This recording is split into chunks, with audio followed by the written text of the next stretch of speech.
को नमस्कार। आज दूसरे वाले लॉकडाउन का आखिरी दिन है। केंद्र सरकार ने ऐलान किया है कि 2 हफ्ते के लिए लॉकडाउन को और बढ़ाया जा रहा है, लेकिन कुछ छूट दी जा रही हैं। उनमें से क्या छूट रखनी है, क्या छूट नहीं रखनी है, इसके ऊपर दिल्ली सरकार में हम लोगों ने पिछले 2 दिन में काफ़ी गहन सोच विचार किया और हमने निर्णय लिया है कि केंद्र सरकार ने जो भी छूट, पूरे दिल्ली को केंद्र सरकार ने रेड जोन डिक्लेयर किया है। रेड जोन में केंद्र सरकार ने जितनी छूट अलाउ की है वो सभी छूट हम लोग दिल्ली के अंदर अलाउ करने जा रहे हैं। इसका क्या मतलब है, मैं संक्षेप में अभी आपके सामने रखूँगा, लेकिन इसके तुरंत बाद आपको एक डिटेल्ड प्रेस रिलीज़ जारी की जाएगी, जिससे आपको और इसके बारे में, और थोड़ी देर के बाद ऑर्डर्स भी हो जाएंगे इसके बारे में, फॉर्मल ऑर्डर्स। तो आपको पता चल जाएगा कि किस किस क्षेत्र में क्या क्या अलाउ किया जा रहा है। लेकिन एक रूपरेखा मैं आप सब लोगों के सामने रख देता हूँ। पहली चीज़ तो ये कि कल से सभी सरकारी दफ्तर खुलने जा रहे हैं। कई सारे सरकारी जो एसेंशियल सर्विसेज से डील करते हैं सरकारी दफ्तर, उन एसेंशियल सर्विसेज वाले सरकारी दफ्तर में 100% अटेंडेंस होगी। लेकिन दूसरे सरकारी दफ्तरों में जो एसेंशियल सर्विसेज से डील नहीं करते, वहाँ पे डिप्टी सेक्रेटरी लेवल तक, डिप्टी सेक्रेटरी एंड अबाव 100% आएंगे लोग, और उसके नीचे वाले स्टाफ में 33% स्टाफ आएगा। कल से दिल्ली के सारे प्राइवेट ऑफिसेज खोले जाएंगे, लेकिन प्राइवेट ऑफिसेज केवल 33% स्ट्रेंथ पे काम करेंगे।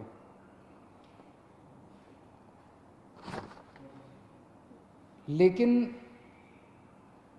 जो जो चीज़ें इस वक्त अलाउ नहीं की जा रही, air travel, rail travel, metro बंद रहेंगी, और अंतर्राज्यीय बसें बंद रहेंगी। अंतर्राज्यीय बसें भी और विद इन दिल्ली भी, दिल्ली के अंदर भी बसें नहीं चलेंगी और एक स्टेट से दूसरे स्टेट की बसें भी नहीं चलेंगी। इस दौरान अगले 2 हफ्ते स्कूल बंद रहेंगे, कॉलेज बंद रहेंगे, जितनी भी शैक्षणिक शिक्षा से संबंधित संस्थाएं हैं वो सभी बंद रहेंगी। कोचिंग इंस्टीट्यूट्स बंद रहेंगे, सभी तरह के ट्रेनिंग इंस्टीट्यूट्स बंद रहेंगे। जो हॉस्पिटैलिटी सर्विसेज वाले हैं, सभी होटल रेस्टोरेंट बंद रहेंगे। और जो ऐसे स्थान हैं जहाँ पे ज़्यादा पब्लिक गैदरिंग होती है, जैसे cinema hall, mall, gymnasium, sports complex, ये सभी बंद रहेंगे। सोशल, पॉलिटिकल, कल्चरल या किसी भी तरह की अन्य गैदरिंग वो बंद है, वो अलाउ नहीं की जाएंगी। जो धार्मिक संस्थान हैं वो सभी बंद रहेंगे। Cycle rickshaw, auto rickshaw, taxi, cab aggregators, ये सब बंद रहेंगे। नाई की दुकान, बार्बर शॉप्स, स्पास एंड सलून्स, ये भी बंद रहेंगे। शाम को 7 बजे से सुबह 7 बजे तक लोगों का बाहर निकलना बंद रहेगा, अनलेस आपको कोई एसेंशियल सर्विसेज के लिए बाहर निकलना हो, कोई ज़रूरी मेडिकल सर्विस है, इस तरह से कोई चीज़ के लिए जो निकलना हो तो अलग बात है, कोई बीमार हो जाए। अदरवाइज शाम को 7 बजे से सुबह 7 बजे तक निकलना बंद रहेगा। 65 साल से ऊपर की उम्र के जो लोग हैं, या जिन लोगों को कोमोर्बिडिटी है, कोई और बीमारी है, जैसे हार्ट की बीमारी है, डायबिटीज़ है, कैंसर है, सांस की बीमारी है, ऐसे लोगों को, जो गर्भवती महिलाएं हैं उनको, और जो बच्चे 10 साल से कम उम्र के हैं, इन लोगों को घर में रहना चाहिए। इन्हें घर में रहना होगा, क्योंकि इनको कोरोना ज़्यादा होता है, और अगर कोरोना हो जाए तो जानलेवा इनके लिए साबित हो सकता है। तो 4 किस्म के लोग हैं जिन्हें घर में रहना होगा। अनलेस कोई मेडिकल इमरजेंसी ना आ जाए। उसके अलावा उन्हें घर में रहना है। जो 65 साल से ऊपर की उम्र के हैं, जिनको कोई और बीमारी है, जो प्रेग्नेंट महिलाएं हैं और जो 10 साल से कम उम्र के बच्चे हैं। इसके अलावा जो सेल्फ एम्प्लॉयड लोग हैं, टेक्नीशियन हैं, प्लम्बर हैं, इलेक्ट्रिशियन हैं, मैकेनिक हैं, सफाई कर्मचारी हैं, जो हमारे घर में काम करने वाले बाई आती है, लॉन्ड्री है, धोबी है, प्रेस वाला है, इस तरह के जो सेल्फ एम्प्लॉयड लोग हैं, उन लोगों को काम करने की इजाज़त है। उनको सबको काम करने की इजाज़त दी जा रही है। इसके अलावा जितने मॉल्स हैं, जितने मार्केट कॉम्प्लेक्स हैं और जितने मार्केट हैं, जैसे कनॉट प्लेस है, करोल बाग है, खान मार्केट है, नेहरू प्लेस है, एट्सेट्रा एट्सेट्रा, ये बंद रहेंगे। लेकिन इन मार्केट्स के अंदर जो ज़रूरी सामान की चीज़ों की दुकानें हैं, एसेंशियल सर्विसेज की दुकानें हैं, वो सारी खुली रहेंगी। चाहे कोई मार्केट हो, चाहे मार्केट कॉम्प्लेक्स हो, ज़रूरी सामान की चीज़ें खुली रहेंगी और किताबों की स्टेशनरी की दुकानें खुली रहेंगी। लेकिन जो स्टैंड अलोन शॉप्स हैं, जो नेबरहुड कॉलोनी शॉप्स हैं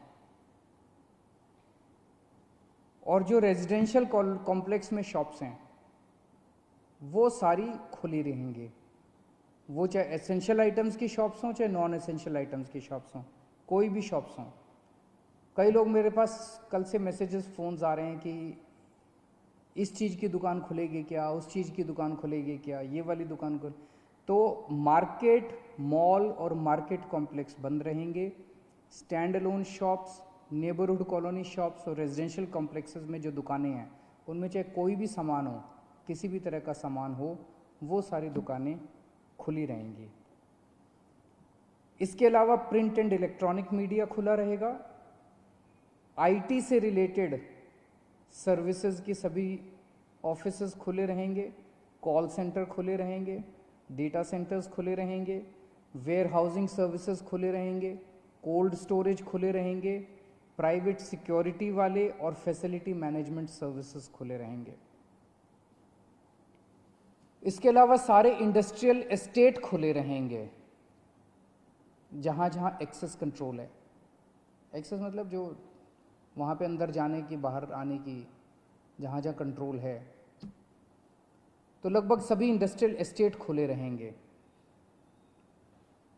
इसके अलावा जो एसेंशियल सर्विस, एसेंशियल गुड्स बनाने वाली मैन्युफैक्चरिंग यूनिट्स हैं, वो चाहे इंडस्ट्रियल एस्टेट में हो, चाहे इंडस्ट्रियल एस्टेट के बाहर हों, दवाई बनाने वाली, फार्मा की कंपनियां, मेडिकल डिवाइसेस बनाने वाली, उनके रॉ मटेरियल बनाने वाली, इंटरमीडिएट बनाने वाली, या उसकी सप्लाई चेन से संबंधित कोई भी चीज़ें जो हैं, वो सारी मैन्युफैक्चरिंग यूनिट्स खुली रहेंगी। आईटी हार्डवेयर से संबंधित मैन्युफैक्चरिंग यूनिट्स खुली रहेंगी। पैकेजिंग मटेरियल के मैन्युफैक्चरिंग की यूनिट्स खुली रहेंगी। इसके अलावा ई कॉमर्स एक्टिविटीज़ केवल एसेंशियल गुड्स में परमिटेड है, नॉन एसेंशियल में ई कॉमर्स एक्टिविटीज़ परमिटेड नहीं है। लोगों के आने जाने का कैसे है? तो अगर आप 4 पहिया व्हीकल में हैं तो ड्राइवर के अलावा 2 लोग और गाड़ी में अलाउड हैं, लेकिन आपको केवल परमिटेड एक्टिविटीज़ के लिए सड़क पे आना अलाउड है। और अगर आप 2 पहिया व्हीकल पे हैं तो आप केवल अकेले जा सकते हैं, आपके पीछे बैठ के कोई नहीं जा सकता। अकेले 2 पहिया व्हीकल पे अलाउड है, लेकिन केवल एसेंशियल सर्विसेज के लिए परमिटेड है। कंस्ट्रक्शन एक्टिविटीज़ केवल इन सीटू कंस्ट्रक्शन, मतलब कि मजदूरों के आवागमन की इजाज़त नहीं है। अगर मजदूर वहीं रह रहे हैं, आसपास रह रहे हैं, उस केस में कंस्ट्रक्शन एक्टिविटीज़ अलाउड है। जो अगर शादी होती है तो सोशल डिस्टेंसिंग का पालन करते हुए 50 लोगों से ज़्यादा शादी में लोग नहीं होने चाहिए। अगर कोई किसी की मौत हो जाती है तो उसमें 20 लोगों से ज़्यादा लास्ट राइट्स के लिए अलाउड नहीं है। पब्लिक प्लेसेस पे थूकना स्ट्रिक्टली मना है, उसके ऊपर सख्त कार्रवाई की जाएगी। सभी एग्रीकल्चरल एक्टिविटीज़ अलाउड है, sowing, harvesting, procurement, marketing, agriculture supply chain से रिलेटेड जितनी भी एक्टिविटीज़ हैं वो सभी अलाउड हैं। फाइनेंशियल सेक्टर से रिलेटेड जितनी एक्टिविटीज़ हैं वो सभी अलाउड हैं। Banks, non banking finance companies, insurance, capital market activities, credit cooperative societies, और जितना गुड्स कैरियर से संबंधित, सामान से संबंधित, यात्रियों का बसें वगैरह अलाउड नहीं है, ऑटो वगैरह अलाउड नहीं है, लेकिन अगर सामान का, गुड्स का ट्रैफिक जो है वो सारा परमिटेड है। इसकी डिटेल्ड प्रेस रिलीज अभी जारी कर दी जाएगी और डिटेल्ड ऑर्डर जारी कर दिया जाएगा, जिससे आपको और सारी जानकारी मिल जाएगी। मैंने मोटी मोटी रूपरेखा आप लोगों के समक्ष रखी है, लेकिन मेरा अपना ये मानना है कि लॉकडाउन लागू करना बहुत ज़रूरी था। केंद्र सरकार ने जो 24 मार्च को लॉकडाउन किया वो बहुत ज़रूरी था। उस वक्त अगर हम लॉकडाउन न करते तो देश के अंदर भयावह स्थिति हो सकती थी, क्योंकि उस टाइम देश कोरोना से डील करने के लिए तैयार नहीं था। उस वक्त हमारे पास पीपी किट्स नहीं थे, टेस्टिंग किट्स नहीं थे, कुछ भी नहीं थे, अस्पताल तैयार नहीं थे, लोग तैयार नहीं थे, सोशल डिस्टेंसिंग का आइडिया नहीं था लोगों को। अब 1.5 महीने के बाद, लगभग 1.5 महीना हो गया, 1.5 महीने के बाद मुझे लगता है कि हम लोग, कम से कम दिल्ली की मैं बात कर रहा हूँ, दिल्ली आज लॉकडाउन खोलने के लिए तैयार है। पूरे दिल्ली को रेड जोन में रखा गया है। अभी तक हमने जितनी भी केंद्र सरकार से गाइडलाइंस आई, अच्छी गाइडलाइंस आई, बहुत अच्छी गाइडलाइंस आई, हमने सबका पालन किया। लेकिन अब पूरे दिल्ली को रेड जोन में कर देने से दो बड़ी समस्याएं पैदा हो। एक तो जनता को बहुत तकलीफ है, जनता के रोजगार चले गए हैं, दुकानें बंद हैं, उससे व्यापारियों को बहुत ज़्यादा तकलीफ है, इंडस्ट्री बंद है, और बहुत सारी नौकरियां जा रही हैं, लोग दिल्ली छोड़ छोड़ के चले जाएंगे। अब इससे पूरी अर्थव्यवस्था गड़बड़ा गई है और बहुत ज़्यादा दिन हम इसको बर्दाश्त नहीं कर पाएंगे। और दूसरी तरफ जब सारी अर्थव्यवस्था बंद है तो सरकार का रेवेन्यू आना बंद हो गया है। तनख्वाहें कहाँ से देंगे, सरकारें कैसे चलेंगी, बिल्कुल बंद हो गया सरकार का रेवेन्यू आना। पिछले महीने, अप्रैल के महीने में हर साल 3,500 करोड़ का रेवेन्यू आया करता था, इस बार केवल 300 करोड़ का रेवेन्यू आया है। इससे तो तनख्वाहें नहीं दी जा सकती, सरकार कैसे चलेगी। तो अब अर्थव्यवस्था का बड़ा संकट पैदा हो रहा है। तो मेरा अपना ये मानना है कि लॉकडाउन के पीरियड को हमें तैयारी करने के लिए, कोरोना की तैयारी करने के लिए इस्तेमाल करना चाहिए था, जिसका हमने भरपूर इस्तेमाल किया।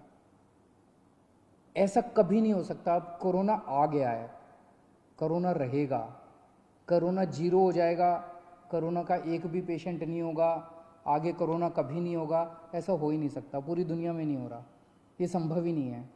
अब हमें कोरोना से जीने की, कोरोना के साथ जीने की तैयारी करनी पड़ेगी, इसकी आदत डालनी पड़ेगी, सरकारों को इसकी तैयारी करनी पड़ेगी, जनता को इसकी, हम सबको इसकी तैयारी करनी पड़ेगी, देश को इसकी तैयारी करनी पड़ेगी।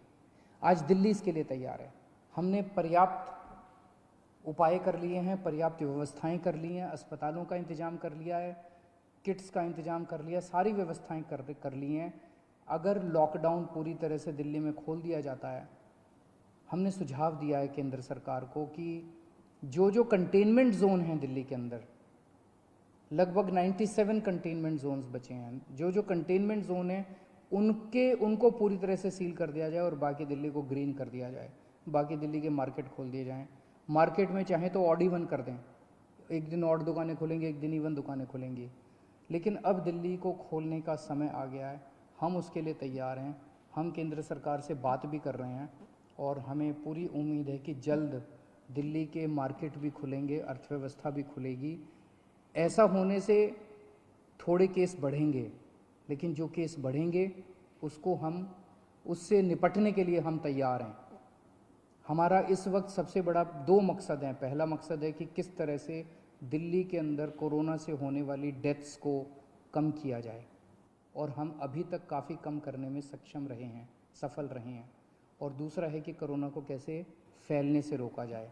वो बहुत ज़्यादा टेस्ट कर रहे हैं हम लोग, ताकि हमें पता चल सके कौन बीमार है, उसको लाई इलाज करें और उसको ठीक करके उसके घर भेजें।